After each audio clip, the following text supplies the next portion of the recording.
Hello, my friends. Today is August 26th. My name is Joseph, and this is Markets Weekly.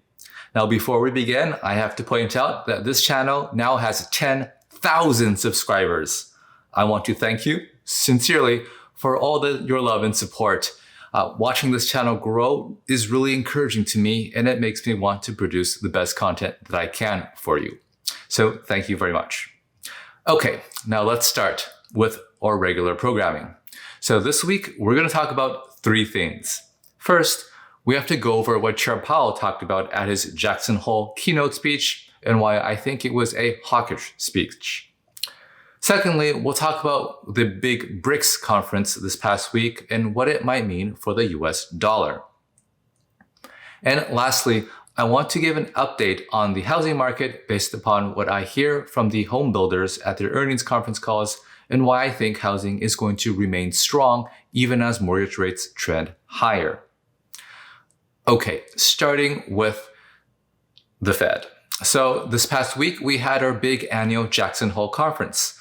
What the Jackson Hole conference is that central bankers around the world fly into Jackson Hole, Wyoming, and basically have a big party. They go and they chat with each other, and sometimes they also give market-moving speeches.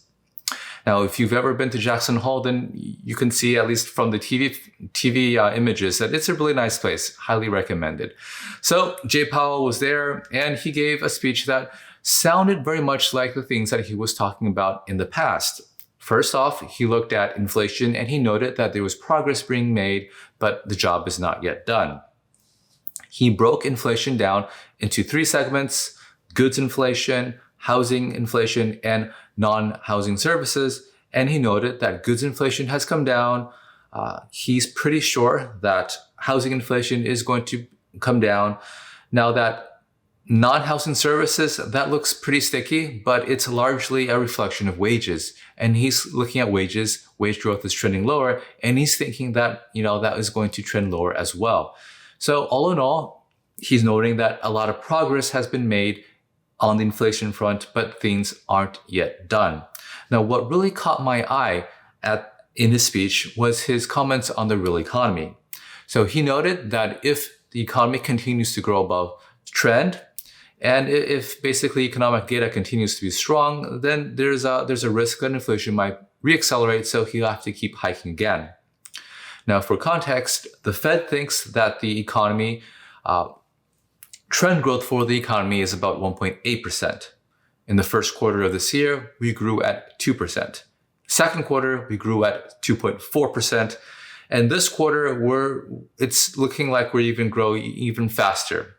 At the same time, last week, we got consumer spending data that's strong, and we see that housing, which we're going to talk about later, appears to reaccelerate. So the Fed hiked rates a lot, thinking that the economy would slow and thus drag inflation down. But the economy hasn't really been slowing. In fact, it looks like it's re-accelerating. And so if that continues, then the Fed is probably going to have to hike rates again. So let's rewind a bit and recall what happened at their June Fed meeting. At the June Fed meeting, Fed officials, based upon their projections of the economy at that time, guided towards 2 rate hikes this year. Now, data has been coming in stronger than expected. So, from my perspective, it still makes sense to hike one more time this year. And that's what the market priced into after Chair Powell's speech. The market priced in a slightly higher probability of rate hikes later in the year. So maybe in December, we'll see. But I think that's the right interpretation. Now, the other thing that struck me in the speech was Chair Powell categorically affirmed that that the Fed has a 2% inflation target. Now, this is likely in response to a lot of discussion this past week about the potential of the Fed changing their inflation target to maybe 3%. Now, Jason Furman, who was a very influential and smart economist, penned an op-ed in the Wall Street Journal, noting that, hey, maybe 3% inflation is not so bad. And from my perspective, he's totally reasonable. But the Fed obviously can't say that because the Fed would risk, from their perspective, destabilizing inflation expectations. The Fed looks at the world through the lens of inflation expectations, and they think, that if the Fed clearly commits to a target, then inflation expectations will be stable. And if everyone expects inflation to be stable, then inflation actually will be stable. That's not necessarily how the world works, but that's how the Fed thinks about it. And so the Fed is never going to waver on their inflation target. But what you want to keep in mind is that the Fed is independent within the government, but not of the government. So if the popular culture, if the politicians, if the public is agitating for a higher inflation target because they'd rather accept higher inflation than losing their job, if that's the popular choice, then the Fed is going to accept that because the Fed obviously serves the public. So I don't think that this is going to happen immediately, but in the future, I'm guessing that culturally speaking, I think the American public would rather have higher inflation than to lose their jobs. So I think that's a real possibility in the coming years to have a higher inflation target than the 2% we have now. Okay, now let's talk about the next topic, BRICS. So this past week, the BRICS, what BRICS stands for Brazil, India, Russia, China, and South Africa, which is a group of developing countries who have historically had high growth rates. They had their big conference, and the big news was that they are seeking to enlarge BRICS. They're inviting other countries like Saudi Arabia and Argentina to join, and it looks like those countries will join. So what this seems to be is a geopolitical play where countries who are not as happy with the US-led Western order want to have their own counterbalance to the Western world order. Now, this has a whole bunch of implications for trade and politics, but let's talk about one aspect of it, and that is the role of the dollar. Now, one of the things that these guys talk about is having their own BRICS currency, or at the very least, being able to make payments to each other, not with the dollar, but with their own currencies. So to be perfectly clear, the dollar right now is in a very strong position. By any statistic, you can see that the world, international trade, for example, is largely conducted in dollars. If you look at other measures, let's say FX trading or the issuance of international debt, the dollar is very dominant. So the dollar is in no threat of being displaced at the moment. But let's look at this, from a longer term perspective. No currency is a dominant currency forever. So how might this little BRICS experiment evolve? So first off, I would just completely dismiss the idea of having a BRICS currency. Now, we have an experiment like that. It's the euro, right? You have all these different countries and they use the same currency. And that led to some problems before. You had Germany, for example, which had a strong economy. It was arguing for a tighter monetary policy. And you had countries like Italy and Spain and Portugal who had weaker economies arguing for a looser monetary policy. So, there's a lot of friction involved. Now, a BRICS currency would be a complete disaster. You'd have, these countries are not just, share a different cultural heritage, but they're also, very far apart. I mean, can you imagine China being happy with Argentina having an influence on their monetary policy? I don't think so. But what I do think this could evolve into is greater use of their own currencies when it comes to trade. So right now, the dollar is about, 50% of international trade is invoiced in the dollars. So for example, if you are a company in India wanting to buy something in Argentina, chances are that you're going to be paying in dollars. And part of this is simply because there's this very strong international dollar network. Now, if you are a bank in India, you probably don't have an Argentine peso business. And if you are a bank in Argentina, you probably don't have an Indian rupiah business. But what you will have, though, is a dollar business. So there's this huge dollar network where payments basically are in dollars and go through this huge banking network that is, at the end of the day, centered around the Fed. Now, this works, but in the past few years, it's also been a source of tension because the US has been more and more willing to use their control over this dollar payments network to enforce their political will.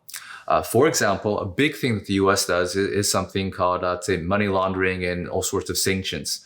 So, for example, when the US doesn't like Iran, for example, and when it found out that one of the big French banks was actually processing payments on behalf of Iran, they got really mad and fined this French bank a tremendous amounts of money. Now, if you're a bank in France, you should be like, hey man, this is my business. Why are you stepping in? But because you use the dollar payment network, and so you basically are under the control of the US. And many countries don't like this, right? They also saw with what happened to Russia during the Russia-Ukraine war, where Russia basically got cut out of the international payments infrastructure. There's a real risk there that other countries don't like. So far, it's been really hard to circumvent this structure simply because the dollar network is so well established. Now, there are new technological developments that make it easier for countries like the BRICS to circumvent the system. For example, the Bank of International Settlements is developing something interesting called Project M-Bridge. And what that is, it's basically a huge ledger technology where foreign central banks are all on the same ledger and make payments on that ledger. So for example, through Project M-Bridge, let's say the Central Bank of India and the Central Bank of China would be on the same, same ledger. And because you're on the same ledger, they can process payments on behalf of their banks, who in turn can process payments on behalf of their clients. And so they wouldn't really need the dollar as a common payments infrastructure, as a common ledger. They could actually rely on this new technology. It's always hard to build new payment networks. For example, let's say that you are trying to come up with a new credit card company. Well, how are you going to compete with MasterCard or Visa?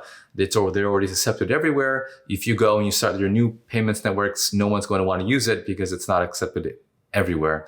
But if you have the official sector involved, though, I think that's a whole nother story.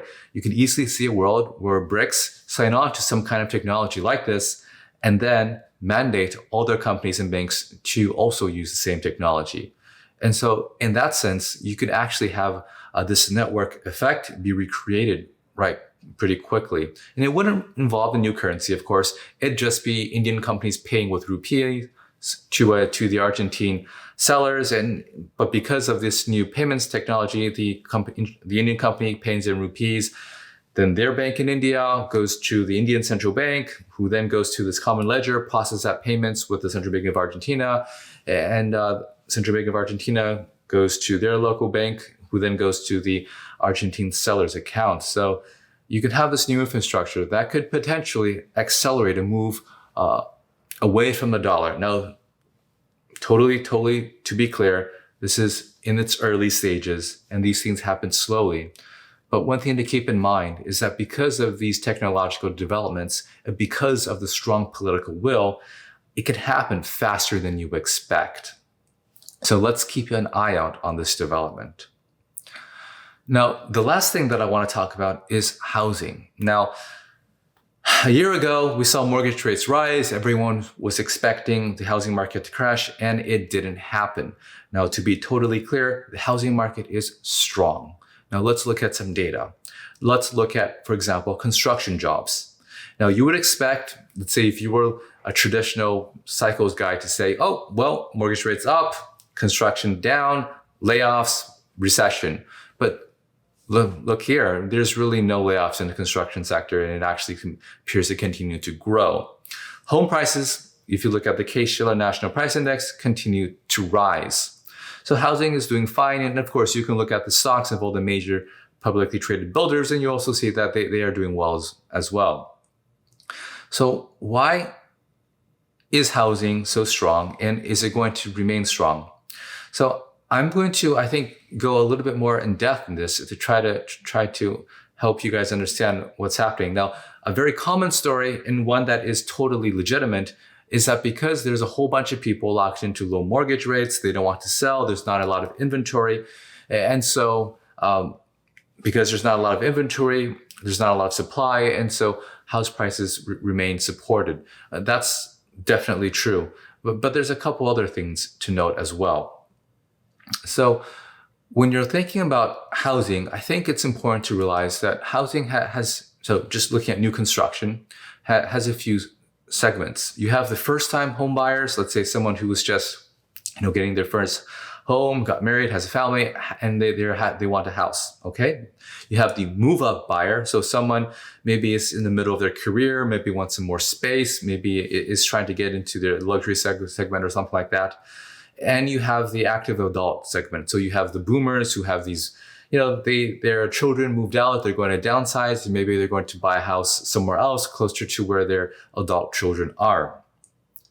Now, among these three segments, now they all have different dynamics. Boomers, obviously, they rode the home price appreciation wave up during the past few decades. They have tremendous amounts of equity into their home. When they buy things, they don't need a mortgage. They will just sell their house and they'll buy another one. So when you're looking at high mortgage rates, they don't really care about that. So that's one reason why you can still have strong home sales. Let's look at the move-up home buyers. The move-up home buyers, well, they have some wealth. Now they're not going to be able to afford as much as they could when mortgage rates were high, but they do have some wealth built up over time. And if they're middle-aged, they also have boomer parents that are in the process of retiring. So they're going to have some inheritance as well. And so these guys are somewhat affected by mortgage rates, but also keep in mind that the stock market has gone up a lot.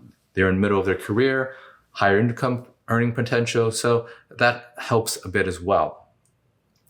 Now, the first-time homebuyer segment is obviously the segment that's going to be impacted the most by higher mortgage rates. So what I would say to this is that a lot of these first-time homebuyers have been buffered from these high mortgage rates because the home builders have been offering rate buy-downs. So when you go and buy a house, usually the home builder will offer you all sorts of incentives. They could give you closing costs, or maybe they give you some free upgrades. So they have these, they have this incentive money that they can spend. Right now, they're spending it on buying down mortgage rates. So for example, let's say mortgage rates are 7%, maybe the builder offers the buyer a 6% mortgage rate, and the buyer is able to accept that. Now, home builders are reporting very wide profit margins, higher than they were, not as high as they were at the peak, but still higher than pre-pandemic. And so they can easily afford to do these rate buy downs. And also keep in mind that material costs have come down. Lumber prices, for example, have declined. And so that's helping them on their margins. So this is actually something that looks like it can continue, right? High mortgage rates don't necessarily mean housing collapse, because many people are insulated from it and don't care about it.